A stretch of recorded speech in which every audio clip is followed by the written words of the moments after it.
Guys मैं हूं अब्दुल वर्मा और आज की इस वीडियो में हम कुछ अलग करने वाले हैं गाइज, कुछ नया करने वाले हैं। और आज की इस वीडियो में हम देखेंगे एक नए फर्मवेयर के बारे में जिसको मैंने पिछले 1.5-2 महीने में बनाया है आप लोगों के लिए गाइज, और स्पेशली उन लोगों के लिए जो अपना खुद का एक IoT प्रोजेक्ट इस वक्त ट्राई कर रहे हैं स्टार्ट करने को।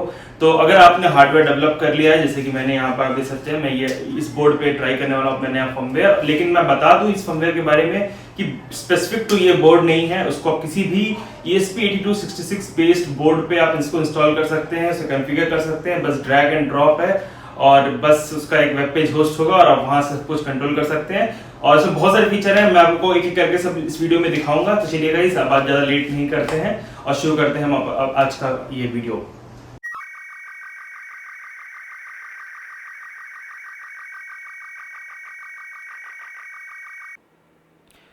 सो गाइज़, ये है मेरा वो बोर्ड और यहाँ पर मैं आपको इस बोर्ड के पहले सबसे पहले कुछ फीचर्स आपको दिखाना चाहता हूँ। फ़िलहाल आज का जो वीडियो है वो इस पूरी तरह इस बोर्ड पे कंसंट्रेटेड नहीं है। आज मैं इस फर्मवेयर के बारे में बताना चाहता हूँ, लेकिन इससे पहले कि मैं डायरेक्टली फर्मवेयर पे जंप करूँ, मैं आपको दिखाना चाहता हूँ कि किस टाइप के बोर्ड पर मैं इस फर्मवेयर को फ्लैश करने वाला हूँ। सो गाइज़, हमारा जो आज का इस वीडियो है ये बेसिकली ESP8266 के ऊपर बेस्ड है। और मैंने आपको अपने इस चैनल पे एक वीडियो और भी दिखाया था पहले, जिसमें मैंने ESP8266 पे माइक्रो पाइथन को फ्लैश किया था गाइज़। अगर आपने चेक नहीं किया तो ज़रूर से चेक करिए। और अगर आप ये बोर्ड डेवलप करते हैं और आप चाहते हैं इसको मैं माइक्रो पाइथन से कंट्रोल करूं, तो वो भी कर सकते हैं गाइज। इसको आप माइक्रो पाइथन से भी इस पर डेवलप कर सकते हैं फर्मवेयर को। फिलहाल आज का जो मैंने फर्मवेयर डेवलप किया है उसको आर्डिनो IDE बेस्ड IDE में बनाया है। मैं आपको बता दूंगा कि बेसिकली प्लेटफॉर्म आईओ के बारे में अगर आपने सुना है तो वो आर्डिनो बेस्ड IDE है, मतलब वो आर्डिनो IDE नहीं है। मैं आपको जब कंप्यूटर पे फर्मवेयर के बारे में दिखाऊंगा तो मैं आपको ज़रूर से बताऊंगा कि वो कौन सा IDE है। लेकिन फ़िलहाल मैं इस बोर्ड के बारे में कुछ फीचर्स आपको यहाँ बताना चाहता हूँ कि क्या क्या चीज़ें मैंने यहाँ पे दे रखी हैं और कैसे कैसे आप इसको यूज़ कर सकते हो। तो सबसे पहले अगर आप देखेंगे तो ये इसका PCB है। अगर आप फैक्ट्री से मैन्युफैक्चर करवाएंगे किसी भी मैन्युफैक्चरर से तो कुछ ऐसा आपको दिखने वाला है। और मैं आपको वैसे तो इसमें इतना क्लियर नहीं है, मैं एक काम करूँगा, इसके जो इमेज है आपको अपनी स्क्रीन पे दिखा दूंगा इस वक्त।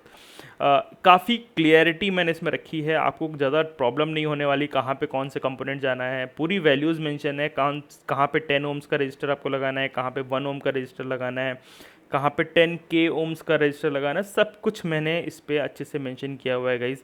आपको कहीं कन्फ्यूजन नहीं होने वाला, कैसे आपको कहाँ पे किस जगह पे ESP मॉड्यूल जाएगा आप साफ देख सकते हैं। फिलहाल तो ये इसमें मैंने पूरी तरह असेंबल किया हुआ है।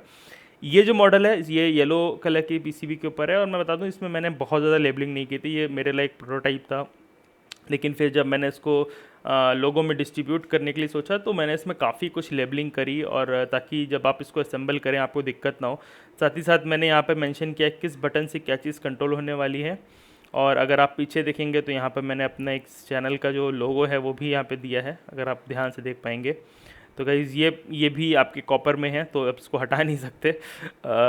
आप इसको मैन्युफैक्चर ज़रूर करा सकते हैं। और साथ ही साथ यहाँ पर मैंने जो ये PCB क्वालिटी बहुत अच्छी है, क्योंकि मैंने ऑफ कोर्स इसको JLC PCB से मैन्युफैक्चर करवाया है। लेकिन मैं इसको स्पॉन्सरशिप नहीं कर रहा, इसको बस मैंने उस मैन्युफैक्चर से मैन्युफैक्चर करवाया था। तो मैं आप लोगों के लिए जो इसकी ग्रबर फाइल्स हैं उसको लिंक में डिस्क्रिप्शन में मेंशन कर दूंगा, ताकि आप इसको किसी भी मैन्युफैक्चरर से इसको मैन्युफैक्चर करवा सकें जो भी आपको अच्छा लगता है।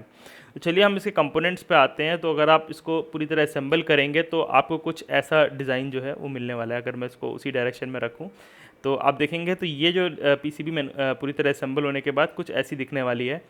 और इसका बस कलर डिफरेंस है, बाकी सारे कंपोनेंट जहाँ पर जाने हैं सब वहीं पे ही हैं।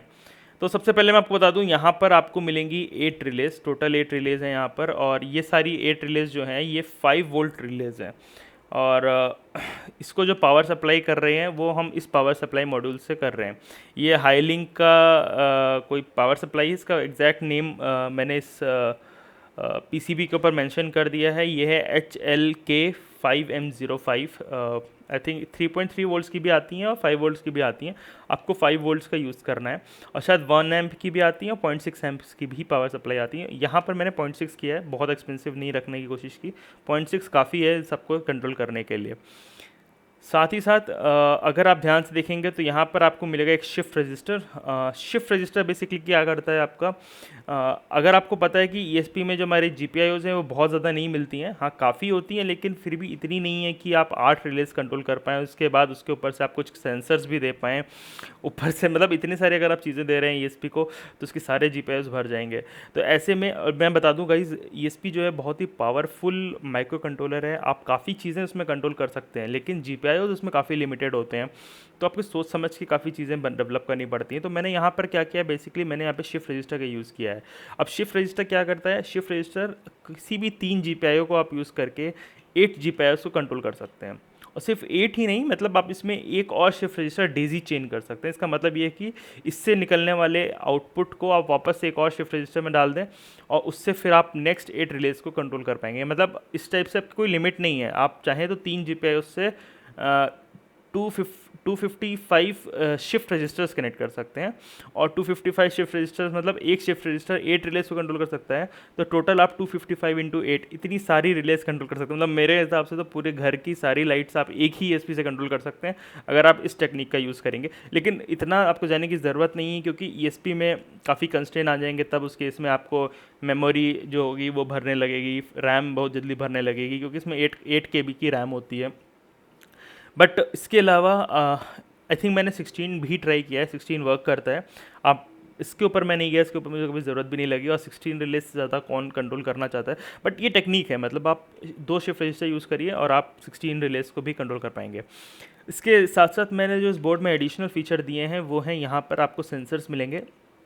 पहला सेंसर जो है वो है टेम्परेचर और ह्यूमिडिटी सेंसर, इसको कहते हैं DHT11। आप यहाँ पे DHT22 का भी यूज़ कर सकते हैं, यानी कि जो मैंने फर्मवेयर अभी आपको दिखाऊंगा अपनी स्क्रीन पे, उसमें मैंने DHT22 और DHT11 दोनों का ऑप्शन दिया आपको। साथ ही साथ अगर आप यहाँ ध्यान से देखेंगे तो यहाँ पे एक छोटा सा वाइट कलर का आपको LDR मिलेगा, यानी कि लाइट डिपेंडेंट रजिस्टर। इसका काम क्या है, ये जब आप लाइट इस पर पड़ती है तब इसकी कुछ वैल्यूज़ आपको मिलने लगेंगी, और जब ये थोड़ा इस पर डिम मतलब लाइट कम पड़ेगी तो वैल्यूज़ भी उसी हिसाब से वेरी करेंगी, वो कम हो जाएंगी, ज़्यादा हो जाएंगी। तो बेसिकली LDR का आप कैसे यूज़ कर सकते हैं कि अगर रूम पर लाइट्स को ऑफ कर दिया है तो आप चाहते हैं कि कोई एक रिले टर्न ऑन हो जाए, जैसे मान लिया आपने ट्यूबलाइट ऑफ की और आपकी नाइट लैंप अपने आप ऑन हो जाए, तो इस टाइप के ऑटोमेशन सॉल्यूशंस के लिए मैंने यहाँ पे LDR का यूज़ किया है। इस सब कुछ मैं दिखाऊंगा, और मैं आपको याद होगा मैंने कुछ वीडियोस पहले आपको नोड रेड के बारे में बताया था, जिसमें मैंने अपने रास्पबेरी पाई के ऊपर एक IoT सोल्यूशन डेवलप किया था। सेम एग्जैक्टली वैसे ही हम इसमें भी करेंगे, हम इसको नोड रेड से कंट्रोल करेंगे और इसको ऑपरेट करेंगे नोड रेड की हेल्प से। डिफरेंस क्या है उस वीडियो से इस वीडियो में, कि उसमें मैंने रास्पबेरी पाई का यूज़ किया था, और रास्पबेरी पाई की जो कॉस्ट होती है वो अराउंड 3500, अगर आप रास्पबेरी पाई 3 की बात करें, और रास्पबेरी पाई 4 जाएंगे तो आपको वो 5000 तक पड़ने लगता है। और अगर हम इस पूरे बोर्ड की बात करें तो ये मुझे नहीं लगता इसकी कॉस्ट आपको 1500 से ऊपर जाएगी, मतलब अगर सब रिलेज और PCB और सब कुछ अगर आप ऐड करेंगे तो इसलिए काफ़ी चीप पड़ता है आपको, सारा फंक्शनैलिटी सेम रहने वाली है। लेकिन ये है कि बहुत ही स्पेसिफिक है। रास्पबेरी पाई को आप बहुत तरीके से यूज़ कर सकते हो, आप चाहे तो फाइल शेयरिंग सिस्टम बना लीजिए, चाहे तो आप उस पर सर्वर होस्ट कर लीजिए। इसमें भी सर्वर है, बट मैं आपको सब कुछ फर्मवेयर के टाइम पे बताऊंगा। चलिए, इसके अलावा आपको सेंसर्स के अलावा मैंने यहाँ पर 2 बटन दिए हैं। पहला बटन जो है वो इस पे को रीसेट मारने के लिए है, तो इसको आप प्रोग्राम नहीं कर सकते, लेकिन दूसरा जो बटन है वो प्रोग्राम कर सकते हैं आप। यानी कि इससे 2 फंक्शन मिलेंगे आपको, या तो किसी भी एक रिले को आप सेट कर दीजिए और जैसे ही आप इसको पुश करेंगे वो रिले ऑन या ऑफ हो जाएगी। साथ ही साथ अगर आप इसको 10 सेकंड तक होल्ड करेंगे तो जो हमारा ESP है वो वापस से रीसेट हो जाएगा, आप उसके नया फर्मवेयर अपलोड कर दीजिए, उसके बाद आप उसको दोबारा से अपने वाईफाई से कनेक्ट कर दीजिए। ऐसे ही करेंगे तो आपको पूरा फर्मवेयर जो है वो बिना सीरियल केबल के भी आप चाहें तो अपडेट कर सकते हैं। अब मैं बताता हूँ इसको कैसे। इसके साथ साथ लास्ट चीज़ मैं आपको बता देता हूँ, यहाँ पर एक LED दी हुई है, ये भी प्रोग्रामेबल है, यानी कि इसकी जो फंक्शनैलिटी है वो डिपेंड करेगी कि कैसे जब वाईफाई कनेक्ट हो जाता है तब ये LED ऑन हो जाती है, जब वाईफाई डिस्कनेक्ट हो जाएगा वो LED ऑफ हो जाएगी। कुछ इस टाइप से आप इसकी फंक्शनैलिटी सेट कर सकते हैं। अब हम आते हैं इसको प्रोग्राम करने के लिए। तो प्रोग्राम करने के लिए आपको FTDI का यूज़ करना है। इस पर्टिकुलर प्रोग्रामर का जो लिंक है मैं डिस्क्रिप्शन में मेंशन कर दूंगा। बहुत ही सिंपल है, आप यहाँ देख रहे हैं कुछ हेडर पिन्स आपको यहाँ दिख रही होंगी, आपको बस खाली इस तरह से इस पर कनेक्ट कर देना है, और उसके बाद आपको यहाँ पर अगर मैं दिखाऊँ, यहाँ पर आपको USB मिल रहा है, इसको अपने कंप्यूटर से कनेक्ट करना है। अब ये जो फ्लैशिंग प्रोसेस है गाइज मैं आपको बता दूँ, सिर्फ फर्स्ट टाइम आपको इसको ऐसे परफॉर्म करना है, उसके बाद आपको नया फर्मवेयर अपलोड करने के लिए आपको इस जैसे सीरियल केबल की ज़रूरत नहीं पड़ेगी। आप सिर्फ एक बार के लिए इसको फ्लैश करिए, उसके बाद सिर्फ वाईफाई से या अपने वेब ब्राउज़र से जा कर के नया फर्मवेयर फ्लैश कर सकते हैं। यानी कि जो मैं आपको फर्मवेयर दिखाने वाला हूँ उसमें मैंने ऑप्शन दिया है आपको कि आप वेब के थ्रू यानी वेब पेज के थ्रू इसको अपडेट कर सकते हैं। तो गाइज़ ये था इसका बेसिक हार्डवेयर का। तो चलिए अब हम इसको आपको फर्मवेयर के ऊपर लेके चलते हैं और सबसे पहले मैं आपको एक काम करता हूँ, इसे कैसे फ्लैश करना है उस पर मैं आपको दिखाता हूँ। तो सबसे पहली चीज़ आप ध्यान रखिए, जो मैंने यहाँ प्रोग्रामर यूज़ किया है, आप देखेंगे इस प्रोग्रामर में बीच में आपको 3 पिन्स मिलेंगी, जो कि ये डिसाइड करती हैं कि जो उसका VCC है वो 5 वोल्ट्स उसमें रखना है कि आपको 3.3 वोल्ट रखना है। मैं आपको सजेशन देता हूँ आप इसको हटा दीजिए, आपको यहाँ से पावर नहीं करना है, आपको इसको 220 वोल्ट से ही पावर करना है। और जब इसको आपको प्रोग्राम करना है तो उस केस में आपको क्या करना है, यहाँ पर अगर आप ध्यान से देखेंगे, फ़िलहाल इसमें नहीं दिख रहा है, मैं आपके लिए एक इमेज ज़रूर से इसकी एक स्क्रीन पर दिखा दूँगा। इस जगह पर आपको 2 मेल हेडर पिन्स मिल रही हैं और आपको इस टाइप से एक जंपर लेना है। ये जंपर आपको इन दोनों के बीच पे ऐसे इंसर्ट कर देना है। आप जैसे ही यहाँ पर इंसर्ट कर देंगे, उसके बाद जैसे इसको पावर करेंगे, ESP आपका फ्लैश मोड में चला जाएगा, यानी कि अब आप इसको फ्लैश कर सकते होंगे। उसके बाद आपको इस FTDI को कनेक्ट करना है इस तरीके से, और इसके बाद आपको इस बोर्ड को पावर देनी है 220 वोल्ट से, जो कि यहाँ पे कनेक्ट करूँगा मैं। और उसके बाद आपको फर्मवेयर जो है उसको बेसिकली अपलोड करना है। तो चलिए सबसे पहले मैं काम करता हूँ, यहाँ पे एक वायर कनेक्ट कर लेता हूँ आप लोगों के लिए, और जल्दी से इसको मैं आपको दिखाता हूँ कैसे इसको फ्लैश करना है गाइज़। सो गाइज़ अब आप यहाँ देख सकते हैं मैंने इसको बेसिकली पावर सप्लाई यहाँ पे दे दी है। अभी फ़िलहाल ये ऑन नहीं है, अभी ये ऑफ स्टेट में है, और साथ साथ मैंने यहाँ पे इस जंपर को भी कनेक्ट कर दिया है। इसके साथ ही मैं अब आपको एक चीज़ और दिखाता हूँ। यहाँ पे ज़्यादा बड़ा वीडियो मैं नहीं बनाऊँगा, यहाँ पे इसके बाद मैं डायरेक्टली कंप्यूटर पे जंप करूँगा, लेकिन मैं आपको ये सेटअप ज़रूर दिखाना चाहता हूँ। अगर आप देखेंगे तो यहाँ पर बेसिकली मैंने ये जो मॉड्यूल है, आप सुन रहे होंगे आवाज़ जो है, इसको कनेक्ट और डिस्कनेक्ट करने की आवाज़ आ रही है, इसे मैंने कनेक्ट कर दिया है यहाँ पर अपने कंप्यूटर से, और इसको पावर मिल रही है। अब आप यहाँ पे ध्यान से देखिए, मैंने इसकी पावर सप्लाई नहीं कनेक्ट की है। आपको भी ध्यान रखना है कि जो पावर सप्लाई है वो कनेक्ट ना रहे। साथ ही साथ अब आपको इसके बाद इसको इस तरह से यहाँ पर कनेक्ट कर देना है। आप जैसे ही इसको कनेक्ट करेंगे और जैसे ही इस बोर्ड को पावर देंगे 220 वोल्ट्स की, आप अगर ध्यान से देखेंगे, जैसे ही मैं यहाँ पर इसको ऑन करूँगा, ये जो LED है वो अब हल्की सी ग्लो कर रही है। ये अपनी फुल इंटेंसिटी पे ग्लो नहीं कर रही है, हल्की सी ग्लो कर रही है। और साथ ही साथ आपको यहाँ पर अगर आपने देखा होगा, जो इसकी बिल्ट इन LED है वो भी थोड़ी सी ग्लो कर रही थी। तो इस वक्त बेसिकली ये फ्लैश मोड में आ गया है, प्रोग्रामिंग मोड में आ गया है, और अब आपको जो भी स्टेप्स हैं वो सब मैं कंप्यूटर पे दिखाऊंगा। तो चलिए गाइज़, मैं आपको मिलता हूँ कंप्यूटर पे और आपको दिखाता हूँ कि कैसे इसको फ्लैश करना है गाइज़। सो गाइज़ अब यहाँ पर मैंने अपने इस बोर्ड को फ्लैश मोड में रख लिया है, और हमारा जो सेटअप है वो पूरी तैयार है। हमने अपने UART पोर्ट को कनेक्ट कर लिया है, पावर सप्लाई को कनेक्ट कर लिया है। तो चलिए अब सबसे पहली चीज़ जो है वो है, हमको इस पर्टिकुलर ESP को जो है वो पूरी तरह से इरेज करना है। कुछ भी नया फ्लैश करने से पहले एक अच्छी आदत होती है कि हम पुराने डेटा को पूरी तरह इरेज कर दें, क्योंकि पुराना जो कोड है वो हमारे नए कोड को इंटरफेयर ना करे। इरेज करना बहुत ही इजी है, लेकिन इसके लिए आपको ESP टूल को इंस्टॉल करना पड़ेगा। मैं इसको इंस्टॉल करके नहीं बताऊंगा, आप चाहें तो आप यूट्यूब पे चेक कर सकते हैं, गूगल पे चेक कर सकते हैं, बहुत ही इजी है। आपको ESP टूल इंस्टॉल करना है, और उस ESP टूल की हेल्प से हम इस पूरे बोर्ड को अब हम इरेज करेंगे। तो अगर आप अपनी स्क्रीन पे देख रहे होंगे इस वक्त, मैं यहाँ पर जो ESP टूल है वो मैंने इंस्टॉल कर लिया है अपने कंप्यूटर में। तो अब जैसे ही ESP टूल टाइप करेंगे कमांड प्रॉम्प्ट में, आपको ये पूरे लिस्ट ऑफ आर्ग्यूमेंट्स दिखाएगा। तो सबसे पहले हम ये पता करते हैं कि जो हमारा बेसिकली जो ये बोर्ड जो UART या प्रोग्रामर जो है, सीरियल बेस्ड प्रोग्रामर जो है, वो कौन से कॉम पोर्ट पे आ रहा है। उसके लिए आपको डिवाइस मैनेजर में जाना है, और पोर्ट सेक्शन में आप देख सकते हैं COM3 पे हमारा ये जो FTDI चिप जो है वो बेसिकली कनेक्टेड है। तो चलिए हम अब COM3 का यूज़ करेंगे अपने इस बोर्ड को फ्लैश करने के लिए। तो ये इस वक्त प्रोग्रामिंग मोड में है या फ्लैश मोड में है, जो भी आप इसको बोलते हैं। यहाँ पर मैंने वो जंपर कनेक्ट किया हुआ है, और उसकी हेल्प से मैंने इसको फ्लैश मोड में रखा है। तो यहाँ पे आपको टाइप करना है ESP टूल, उसके बाद आपको डिफ़ाइन करना है पोर्ट नंबर, तो यहाँ पे है COM3, और साथ साथ जो कमांड है वो आपको यहाँ पे ऊपर मिल जाएगा। मैंने यहाँ पे सिर्फ ESP टूल टाइप किया, तो सारे कमांड्स मेरे को दिख रहे हैं इसका। और कमांड जो हमें यूज़ करना है वो है इरेज फ्लैश, और जैसे ही मैं एंटर करूँगा बेसिकली ये चिप जो है अब ये पूरी तरह से इसकी जो फ्लैश मेमोरी है इसको ये इरेज कर देगा। तो गाइज़ यहाँ पर आप देख सकते हैं जो हमारी फ्लैश मेमोरी है अब वो पूरी तरह इरेज हो चुकी है, और अब ये जो बोर्ड है बेसिकली वापस से अपने फ्लैश मोड से हट के नॉर्मल मोड में आ गया है। तो हम इसको वापस से फ्लैश मोड में डालेंगे। हमको एक बार अपना जो रीसेट पिन है उसको टैप करना है। आपने ध्यान से देखा होगा तो यहाँ पर जो हमारी बिल्ट इन एलईडी है वो एक बार ऑन होके वापस से ऑफ हो जाएगी। इसका मतलब ये है कि अब ये वापस से फ्लैश मोड में आ चुका है। चलिए अब हम अपना कमांड प्रॉम्प्ट बंद कर देते हैं और अब मैं आपको इस पेज पे लेके आता हूँ। बेसिकली ये जो फर्मवेयर है इसको मैं लिंक में आप लोग के लिए रख दूंगा ताकि आप लोग इसको डायरेक्टली यहाँ पे यूज़ कर सकें, डायरेक्टली फ्लैश कर सकें। और साथ साथ जो फ्लैशिंग का जो टूल है वो भी मैं आप लोगों को इसके साथ अटैच करके दूंगा। आपको क्या करना है, ये फ्लैश टूल यूज़ करना है। यहाँ पे मैंने X32 और X64 दोनों के लिए प्रोवाइड किया है। आपको अपने सिस्टम के हिसाब से उस पर्टिकुलर टूल को ओपन करना है। उसके बाद आपको कुछ ऐसा मेन्यू मिलेगा, इसमें आपको अपना कॉम पोर्ट सेलेक्ट कर लेना है। यहाँ पे मेरे लिए सही से सिलेक्टेड है COM3 जो है।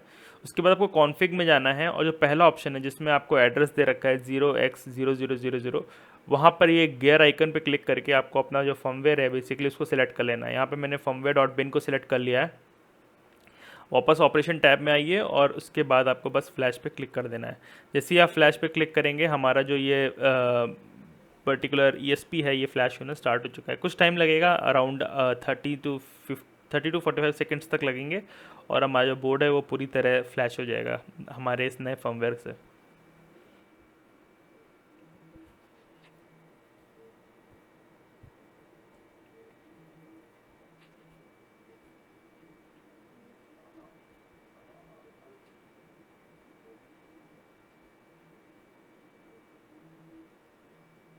सो गाइज़ अब हमारा ये जो फर्मवेयर है वो पूरी तरह फ्लैश हो चुका है और आप अराउंड इसको 1 मिनट से 1.5 मिनट तक लगता है।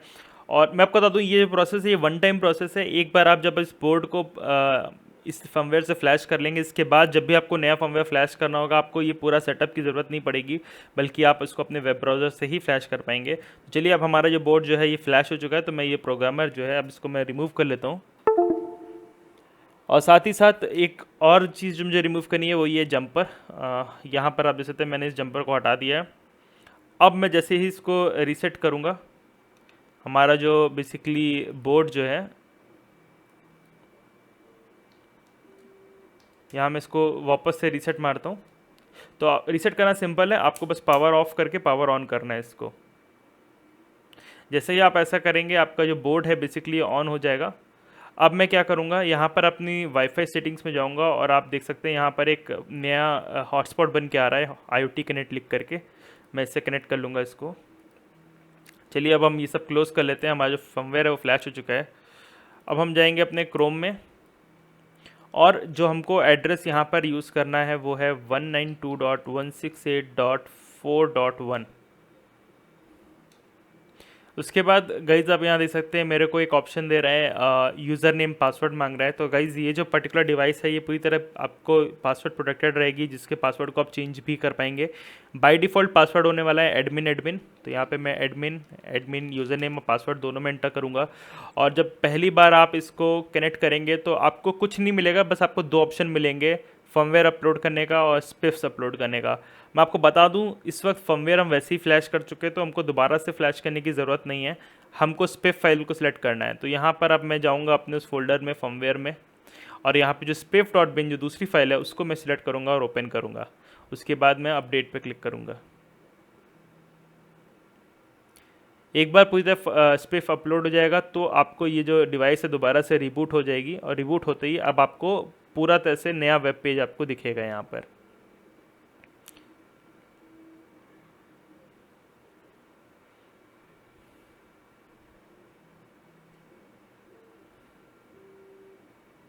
तो गाइस आप देख सकते हैं हमारी जो डिवाइस है वो रिबूट हो चुकी है और जो हमारी spiffs.bin थी वो भी अपलोड हो गई है।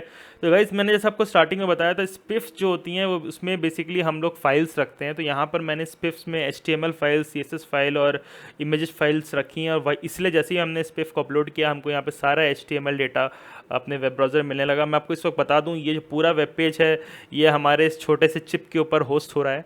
मेरे को तो बहुत एक्साइटिंग लगा था गाइज़ ये जान करके कि इतने से छोटे से चिप पे हम इतना बड़ा वेब पेज, और इसमें बहुत कुछ है। मैं आपको बता दूं इसमें सॉकेट प्रोग्रामिंग है, इसमें वेब सॉकेट्स का इम्प्लीमेंटेशन किया गया है, इसमें MQTT का भी किया गया है और इसमें साथ ही साथ हम इसको अपने AI डिवाइस जैसे एलेक्सा और गूगल होम से भी कनेक्ट कर सकते हैं गाइज़।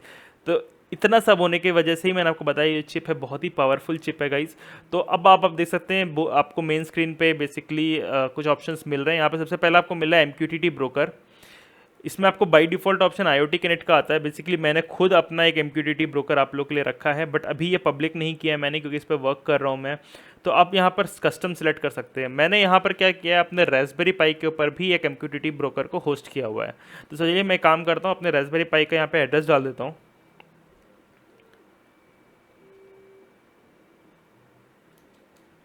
सो गाइज मेरा जो रास्पबेरी पाई है वो 0.17117 पे होस्ट हो रहा है। और अगर आपको नहीं पता है MQTT ब्रोकर कैसे इंस्टॉल करना है, तो आप मेरा वो रास्पबेरी पाई वाला वीडियो चेक कर सकते हैं, जहाँ पर मैंने आपको एक ब्रोकर इंस्टॉल करके दिखाया था अपने रास्पबेरी पाई के ऊपर। तो गाइज़ यहाँ तक तो बात थी MQTT की। इसके अलावा मैंने उसको ना ही पासवर्ड प्रोटेक्ट किया है। अब मैं आपको बता दूँ प्रीफिक्स और सफिक्स क्या होता है गाइज़। बहुत सारी ऐसी सर्विसेज हैं जिसमें आपको अपनी सर्विस, अपने जो टॉपिक्स हैं उनके पीछे कुछ प्रीफिक्स लगाना पड़ता है अपने अकाउंट रिलेटेड डिटेल्स के लिए।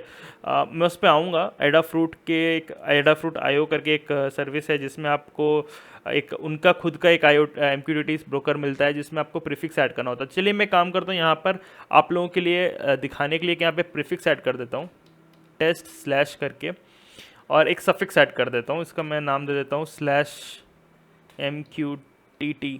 बस मैं ये आप लोग को सिर्फ दिखाने के लिए कर रहा हूँ। ज़रूरी नहीं है, ये ऑप्शनल फीचर है। आप इसको ज़रूरी नहीं कि यही वैल्यूज़ डालें या कुछ और वैल्यूज़ डालें, आप इसको ब्लैंक भी छोड़ सकते हैं।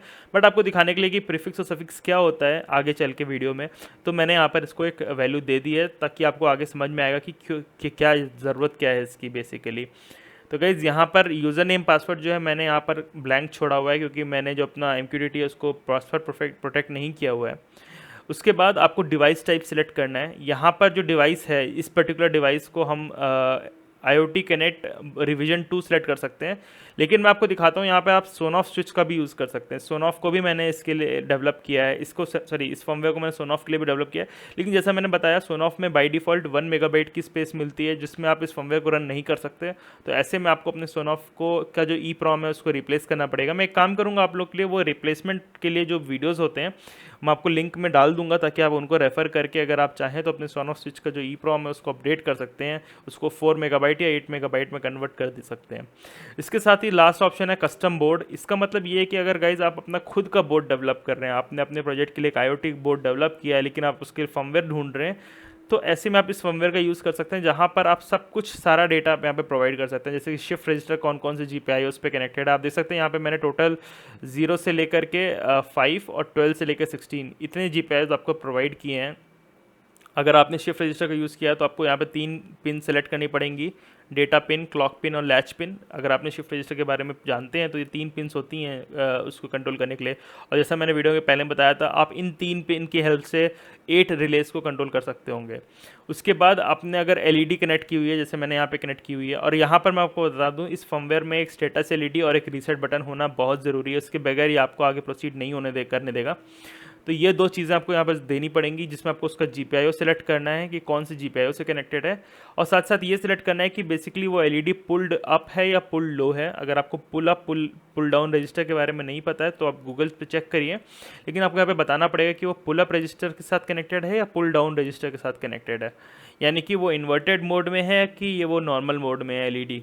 सिमिलर तरीके से रीसेट बटन आपको यहाँ पे बताना पड़ेगा, जहाँ पे आपको, अगर आपने ये सब चीज़ें आपको तब करनी है जब अपना खुद का कस्टम बोर्ड आप सेलेक्ट कर रहे हैं, तो आपको वो रीसेट पिन का GPIO सेलेक्ट करना पड़ेगा। उसके बाद अगर आपने रिलेज को डायरेक्टली अपने GPIO से कनेक्ट किया हुआ है तो यहाँ पर आप वो GPIO सेलेक्ट कर सकते हैं। तो यहाँ पे टोटल आप 1 2 3 4 5 रिलेज जो हैं आप बिना किसी शिफ्ट रजिस्टर के आप अपने ESP से कनेक्ट कर सकते हैं। उसके अलावा आपको यहाँ पर सेंसर्स के लिए भी एक ऑप्शन दिया है, जहाँ पर आप अपना सेंसर टाइप DHT11 या DHT22 किसी भी एक सेंसर को सिलेक्ट करके और कौन सी GPIO से आप कनेक्ट कर रहे हैं वो सब आप यहाँ पे सिलेक्ट कर सकते हैं। लाइट सेंसर जो है वो सिर्फ खाली पिन A0 से कनेक्ट कर सकते हैं। तो यहाँ पे ये जो वैल्यू है मैंने हार्ड कोड कर रखी है। यहाँ पे लाइट सेंसर आप किसी और पिन से नहीं कनेक्ट कर सकते, तो इसलिए यहाँ पर A0 जो वैल्यू है उसको मैंने हार्ड कोड किया हुआ है। चलिए हमारे इस बोर्ड के लिए हम एक काम करते हैं, हम इतना सा वैल्यू भरने से अच्छा है हम सिंपली यहाँ पे कस्टम बोर्ड को चेंज करके वापस रिवीजन 2 बोर्ड पे चले जाते हैं, जिसमें वैल्यूज़ जो हैं वो ऑटोमेटिकली हमारे लिए फिलअप हो जाएंगी और हमको बहुत ज़्यादा इसमें दिमाग लगाने की ज़रूरत नहीं होगी। जैसे आप इसको सेव करेंगे हमारी जो डिवाइस होगी वो रिबूट हो जाएगी, और एक बार जब ये रिबूट होकर दोबारा से अपना वाईफाई नेटवर्क बनाएगी तो हमारा ये पेज जो है ऑटोमेटिकली रिफ़्रेश हो जाएगा। अगर आपका पेज वापस से लोड नहीं होता है तो एक बार चेक करिएगा, हो सकता है आपका वाईफाई जो है वो दूसरे एक्सेस पॉइंट से कनेक्ट हो गया हो। तो आप इसको वापस से IoT कनेक्ट से कनेक्ट कर सकते हैं। तो गाइज़ अभी तक मैंने क्या क्या करा है, मैंने अपनी डिवाइस को सेटअप कर दिया है, उसमें मैंने प्रोवाइड कर दिया कि कौन कौन सी रिलेज़ हैं, और साथ साथ अब मैं अगर यहाँ पे देखेंगे मैं इनको ऑन ऑफ कर पा रहा हूँ, आपको क्लिक नॉइज़ जो होगी वो सुनाई दे रही होगी। चलिए मैं बाकी फीचर्स आपको अभी बताऊंगा, लेकिन इससे पहले मैं क्या करने वाला हूँ, सबसे पहले मैं इसको अपने घर के जो एक्सेस पॉइंट है उससे कनेक्ट करने वाला हूँ। तो यहाँ पर मैं आप क्या करूँगा, आपको सबसे बॉटम में आपको यहाँ पे ऑप्शन दिया हुआ है अपडेट वाईफाई का। तो सबसे पहले आप स्कैन कर लीजिए, जैसे आप स्कैन करेंगे आपको जो भी नेटवर्क्स हैं अपने आसपास के सारे नेटवर्क्स दिखाने लगेगा। तो मैं अपने नेटवर्क से कनेक्ट करके इसका पासवर्ड डाल देता हूँ आपके लिए। तो गाइज़ यहाँ पे मैंने पासवर्ड डाल दिया, उसके बाद आप अपडेट वाईफाई पे क्लिक करिए। अब यहाँ पे एक वार्निंग देगा कि अगर आपने वाईफाई की डिटेल्स गलत दी हैं तो ये डिवाइस जो है वो रीसेट हो जाएगी 30 सेकंड्स के बाद। तो ध्यान रखिएगा जो वाईफाई डिटेल्स हैं वो सही रहें, वरना आपको दोबारा से रीसेट हो जाएगी और उसके बाद आपको वापस से स्पिप फाइल्स को अपलोड करना पड़ेगा गाइज़। तो गाइज़ यहाँ पर हमारे जो डिवाइस है, अब आप देखेंगे तो हमारा हॉटस्पॉट है वो हट चुका है, और साथ साथ यहाँ पे जो एलईडी है अब वो ग्लो कर रही है। इसका मतलब ये है कि हमारा जो डिवाइस है वो सक्सेसफुली कनेक्ट हो चुका है हमारे वाईफाई से, इसीलिए ये एलईडी जो है अभी वापस से ग्लो कर रही है। तो गाइज़ इसका मतलब ये है कि अब हमने अपने डिवाइस को कनेक्ट कर लिया है, तो हम बेसिकली अब इसको चेक कर सकते हैं इसका आईपी एड्रेस क्या है। तो उसके लिए मैं अपने राउटर में चला जाऊँगा और जो भी आईपी एड्रेस इसको असाइन हुआ है मैं उसको चेक कर लेता हूँ।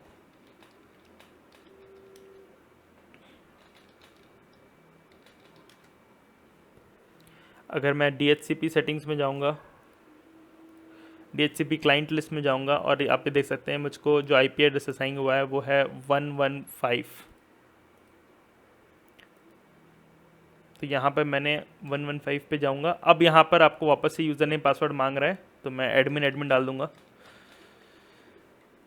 अब गाइज़ यहाँ तक जो हमारी डिवाइस है अब वो हमारे नेटवर्क से कनेक्ट हो गई है, और साथ साथ अब आप देख पा रहे हैं हमको यहाँ पे टेम्परेचर की रीडिंग भी मिल रही है, ह्यूमिडिटी की रीडिंग भी मिल रही है, और साथ साथ लाइट सेंसर से जो रीडिंग आ रही है वो भी हमें मिल रही है। अगर मैं यहाँ पर इसको कवर करूँगा तो आप देखेंगे लाइट सेंसर की जो वैल्यू है अब वो 3% पर चली गई है। जैसे ही मैं इसको हटाऊँगा यहाँ पर लाइट जो है हमारी 38% पर आ जाएगी।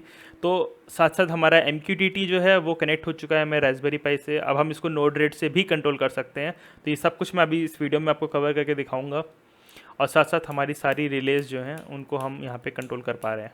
अगर आपको सुनाई दे रहा होगा तो यहाँ पर आपको क्लिक नॉइज़ आ रही होगी। अब मैं कुछ फंक्शनैलिटी सबसे पहले स्टार्ट करता हूँ। सबसे पहले ये जो इरिटेटिंग एलईडी है ये ऑल टाइम ऑन रहने वाली है। ये चीज़ आपको शायद इरिटेट करेगी, इसलिए मैंने यहाँ पे ऑप्शन दिया है कि आप यहाँ पे एनेबल या डिसेबल ऑन बोर्ड एलईडी को सिलेक्ट कर सकते हैं। अगर मैं जैसे ही इसको क्लिक करूँगा हमारी जो एलईडी है वो ऑफ हो गई है। बेसिकली अब पूरे टाइम ये एलईडी ऑफ रहने वाली है। तो इसका यूज़ आप तब कर सकते हैं अगर आपने इस बोर्ड को अपने रूम पे इंस्टॉल किया हुआ है और आप इस एलईडी से परेशान हो रहे हैं, तो बेसिकली आप यहाँ पर सेलेक्ट करके इसको ऑन या ऑफ कर सकते हैं। उसके बाद नेक्स्ट ऑप्शन क्या है, save last status on EEPROM। ये बहुत इंपॉर्टेंट है गाइज। इसका मतलब क्या है कि आपको अगर पता होगा EEPROMs जो होती हैं उनमें एक limited number of read and right cycles मिलती हैं। आप जैसे ही इस ऑप्शन को सिलेक्ट करेंगे इसके बाद जो भी रिलीज़ का स्टेटस है वो सारा का सारा आपका एक EEPROM में सेव होता रहेगा। इसका कहने का मतलब ये है कि अगर मैं इसको ऑन करता हूँ उसके बाद आप देख सकते हैं यहाँ पे मैंने तीन रिलेज ऑन किए हैं। अब मैं क्या काम करता हूँ, इसको रीबूट मारता हूँ। आपको यहाँ पे देख सकते हैं 3 ऑप्शन है। रीसेट से क्या होगा कि डिवाइस पूरी तरह से वापस से अपनी फ्लैश मेमोरी को इरेज करके एकदम स्टार्टिंग स्टेज में पहुँच जाएगी। जब आपको SPIF को अपडेट करना पड़ा था अपना एक्सेस पॉइंट होस्ट करेगी। अगर आपको वापस से रीसेट मारना है या फर्मवेयर अपडेट करना है तो आप तब भी कर सकते हैं, नहीं तो डायरेक्ट भी फर्मवेयर अपडेट कर सकते हैं। मैं उस पर अभी आऊँगा। बट अगर मैं यहाँ पे इसको रीबूट मारूंगा तो आप देखेंगे जब हमारी रिलेज हैं अभी वो ऑफ हो चुकी थी, आपको क्लिक नॉइज़ आई होगी। और जैसे ही मैं पेज को रिबूट मारूंगा आप देखेंगे हमारी रिलेज जो है वापस से ऑन है। वो इसलिए क्योंकि हमने जो लास्ट स्टेटस था वो मैंने EEPROM में सेव किया हुआ था। कहने का मतलब ये है कि अगर लाइट चली जाती है और आपने save last status to EEPROM को सिलेक्ट किया हुआ है तो जैसी लाइट वापस आएगी आपकी जो भी डिवाइस ऑन थी वो वापस से ऑन हो जाएंगी। लेकिन ऐसे में आप याद रखिएगा आपकी जो स्टेटस है वो बार बार आपके EEPROM पे सेव हो रहा है। इसका कहने का मतलब ये है कि उसमें number of limited read and right cycle जो है वो यूज़ हो रही हैं।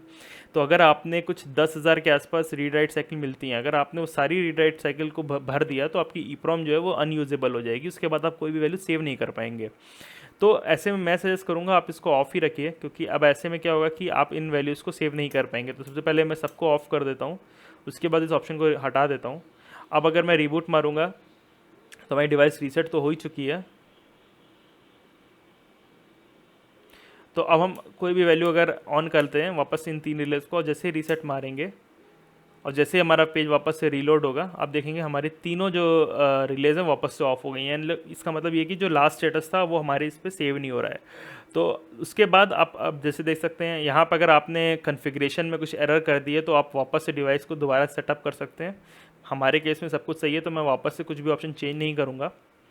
उसके साथ साथ आप यहाँ पे अपडेट ऑप्शन में जाकर के वापस इस मेन्यू में जाकर के अपने स्पिफ को या फर्मवेयर को किसी को भी आप अपडेट कर सकते हैं, अगर कोई नया फर्मवेयर रिलीज़ करता हूँ मैं तो।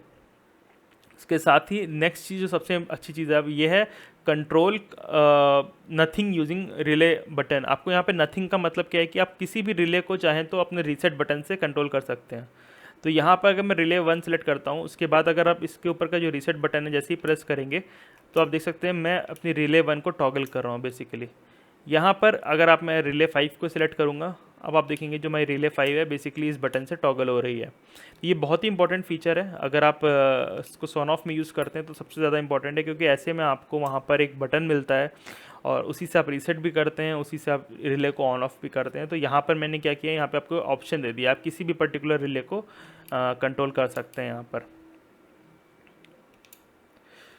सो गाइस चलिए हम आते हैं अपनी अगली चीज़ पे, जो कि है नेक्स्ट ऑप्शन हमारे लिए, वो है control using your Amazon echo devices, यानी कि जैसे कि एलेक्सा हो गया। अगर आप चाहते हैं कि अपने लोकल नेटवर्क में ही इन रिलेज़ को आप कंट्रोल कर पाएँ अपने एलेक्सा डिवाइसेस से, तो ऐसे में आपको इस ऑप्शन की ज़रूरत पड़ेगी। तो आप यहाँ देख सकते हैं यहाँ पर 3 ऑप्शन दिए हैं, तीनों ही इस वक्त नथिंग है। कहने का मतलब ये है कि आप यहाँ पर कोई भी रिले सेट कर सकते हैं, लेकिन मैक्सिमम 3 रिलेज़ को ही आप इस वक्त कंट्रोल कर सकते हैं अपने एको डिवाइसेस से। मैं वो वर्ड नहीं लूँगा ताकि आप लोग को भी दिक्कत ना हो और मुझे भी दिक्कत ना हो यहाँ पर। तो गाइज़ तो चलिए हम यहाँ एक काम करते हैं, सबसे पहले हम कुछ रिलेज़ को सिलेक्ट करते हैं। चलिए हम 2, 3 एंड 4 जब भी आप सेलेक्ट करेंगे आपकी डिवाइस एक बार रिबूट करेगी, क्योंकि उसमें से कुछ सेटिंग्स सेव हो रही होती हैं। तो आप यहाँ देख सकते हैं इस वक्त हमारे पास तीनों ऑप्शन जो है हमने सेट कर दिए हैं, control relay 2, relay 3 and relay 4 using Amazon echo devices. अब बस आपको लास्ट चीज़ करनी है, आपको अपने एलेक्सा से बोलना है कि आप सर्च फॉर डिवाइसेस, और ये तीनों ही डिवाइसेस आपको अपनी अमेज़ॉन एको डिवाइसेस की जो लिस्ट है उसमें ऐड हो जाएंगी। चलिए एक बार ट्राई करते हैं। Alexa scan for devices. Starting discovery. This will take a few moments. Turn on your new devices now, and if needed, put them in parent mode. I found 3 new devices. Try saying, turn on Relay 3. So guys इस वक्त हमारे एको devices ने हमारी तीनों release को detect कर लिया है, और चलिए अब हम एक बार इसको कंट्रोल करने की कोशिश करते हैं। Alexa turn on relay 2, Alexa turn on relay 3, Alexa turn on relay 4। So guys आप देख सकते हैं जैसे जैसे मैंने 3 रिले सेट की थी, अब हम तीनों रिलेज को कंट्रोल कर सकते हैं। सो गाइज़ यहाँ तक हमने देख लिया, अब हम आगे बढ़ते हैं। अब हमें क्या है, आखिरी ऑप्शन यहाँ पे मैं आप दिखा देता हूँ, जो कि है basically setting the user name and password for this device. जैसे मैंने आपको बताया था पहले कि बाय डिफ़ॉल्ट जो यूज़र नेम और पासवर्ड है वो एडमिन है, आप उसी से लॉगिन करेंगे। लेकिन अगर आप उसको चेंज करना चाहते हैं तो इस ऑप्शन से आप उसको चेंज कर सकते हैं। मैं एक बार जल्दी से आपको एग्जांपल दिखा देता हूँ। मैं यहाँ पे एक काम करता हूँ, अपना एक यूज़र नेम और एक पासवर्ड सेट कर देता हूँ यहाँ पे। होपफुली आपको कीबोर्ड में दिखाई ना दे रहा हो। ओके गाइस, तो मैंने यहाँ पे यूज़र नेम डाल दिया, पासवर्ड डाल दिया और कंफर्म पासवर्ड डाल दिया, दोनों मैच होना चाहिए, ये तो बेसिक है। उसके बाद आप अपडेट लॉगिन डिटेल्स करेंगे। आप देख सकते हैं यहाँ पे मेरे को बोल रहा है user name and password has been updated. उसके बाद आप जैसे ही रिलोड मारेंगे, अब आपका जो एडमिन वाला जो यूज़र नेम पासवर्ड है वो एक्सेप्ट नहीं होगा। यहाँ पे हमें नया यूज़र नेम पासवर्ड डालना पड़ेगा।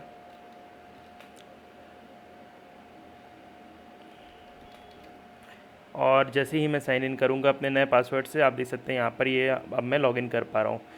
तो गाइज़ आज का वीडियो मैं अब यहीं तक रखूँगा। आपको मैंने इस फर्मवेयर के बारे में दिखाया, आपको बताया कैसे आप इसको फ्लैश कर सकते हैं, बट ये सिर्फ पार्ट 1 है। मैं आपको बता दूँ इसके बहुत ज़्यादा यूज़ केसेस हैं, और जैसा मैंने आपको अभी बताया था कि मैं इसको नोड-रेड से कंट्रोल करके दिखाऊंगा आपको, तो मैं अपने अगले पार्ट में इस फर्मवेयर को या इस पर्टिकुलर डिवाइस को मैं नोड-रेड के थ्रू ऑपरेट करूँगा। उसमें कुछ ऑटोमेशन टूल्स आपको दिखाऊँगा, कैसे आप ये जो डेटा है जो कि हमको सेंसर से मिल रहा है, आप उसको ग्राफ के फॉर्मेट में देख सकते हैं।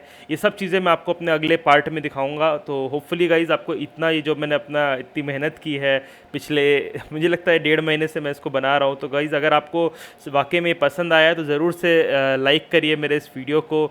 एंड गाइज़ प्लीज़, मुझे इस वक्त सब्सक्राइबर्स की भी ज़रूरत है, क्योंकि मैं इस वक्त धीमे धीमे मेरा जो चैनल है अब ऊपर आ रहा है, और इसीलिए मैं गिव अप नहीं करना चाहता इस पॉइंट पे। मुझे पता है काफ़ी यूट्यूबर्स जो होते हैं वो स्टार्टिंग एक पॉइंट आता है जहाँ पर वो, जिसको मैं बोलूँगा पॉइंट ब्रेक होता है, जहाँ पर वो गिव अप करने शुरू कर देते हैं। आप समझ सकते हैं इस वक्त मैं काफ़ी पुश कर रहा हूँ खुद को, नए नए चीज़ों पे काम कर रहा हूँ। और वैसे काम करना ये मेरी हॉबी है, बट मैंने यूट्यूबिंग करना अभी नया नया स्टार्ट किया है, क्योंकि मैं चाहता हूँ कि जो मैं कर रहा हूँ वो आप लोग देखें, आप लोग भी उससे कुछ सीखें, और काफ़ी कुछ जो आप मुझ देख रहे हैं उसको आप लोग भी यूज़ करना शुरू करें। ये मेरा सबसे बड़ा ऑब्जेक्टिव है। तो गाइज़ होपफुली, और अगर आपको लगता है कि मैं अपने कुछ वीडियोस बनाने में कुछ मेरे में कमी है, तो आप ज़रूर से कमेंट में लिख के बताइए। कोई आवाज़ सही नहीं लग रही, या वीडियो एडिटिंग में कुछ प्रॉब्लम है, या वीडियोस बहुत लंबे चले जाते हैं, या थोड़ा बोरिंग हो जाते हैं, ज़रूर से जैसा हो सके वैसा आप कमेंट लिखिए, मैं उस पर वर्क करूँगा और उसे इम्प्रूव करने की कोशिश करूँगा। तो गाइज़ होपफुली आपको ये वीडियो पसंद आया तो मेरे चैनल को सब्सक्राइब करिए, मेरे इस वीडियो को लाइक करिए, और जितना हो सके अपने दोस्तों में शेयर करिए। तो guys thank you very much.